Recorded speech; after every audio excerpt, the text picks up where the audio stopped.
एक बार Pappu railway track से जा रहा था। अचानक से उसका पैर ट्रैक से जुड़े ज्वाइंट में फंस गया।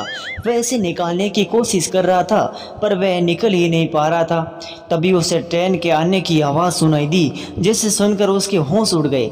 जब उसे कोई रास्ता नज़र नहीं आया तो वह भगवान से प्रार्थना करने लगा, हे भगवान, मेरा पैर बाहर निकाल दे, इसके बाद मैं अपनी सारी बुराइयां छोड़ दूंगा। पर कुछ नहीं हुआ, उसका पैर वैसे ही फंसा रहा। उसने फिर प्रार्थना की, हे भगवान, मैं गाली गलौच देना और भी सारी बुराइयां छोड़ दूंगा, मुझे बचा ले। फिर कुछ नहीं हुआ। ट्रेन उससे कुछ ही दूरी पर थी। वह लगातार पैर निकालने की कोशिश में लगा था पर कुछ नहीं हो पा रहा था। उसने अंतिम बार भगवान से प्रार्थना की, है भगवान, एक बार मेरा पैर निकाल दे, मैं सारी बुराइयां, गाली गलौच देना और लड़कियों को देखना सब कुछ छोड़ दूंगा।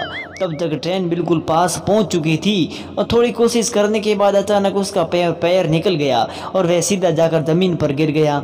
और कपड़ों से धूल झाड़ते हुए उसने आसमान की तरफ देखा और हल्का सा धन्यवाद करके कहा, वैसे इस बार मैं अपनी कोशिश से बचा हूँ। एक बार 6 वर्षीय पप्पू जोर जोर से रोता सीढ़ियों से नीचे उतरता हुआ आ रहा था। यह देख उसकी माँ ने पूछा, क्या बात है? सिसकियाँ भरते हुए पप्पू बोला, पिताजी ऊपर दीवार पर एक चित्र लटकाने के लिए कील लगा रहे थे तो गलती से उन्होंने हथौड़ा अपने ही अंगूठे पर मार लिया।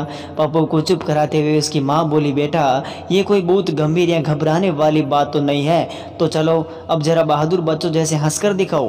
पप्पू रोते हुए बोला, ऊपर वही तो किया था। पति सुहाग रात में संबंध बनाते समय बीवी से बोलता है, मैंने शादी से पहले बहुत सारी कॉल गर्ल्स के साथ संबंध बनाए हैं।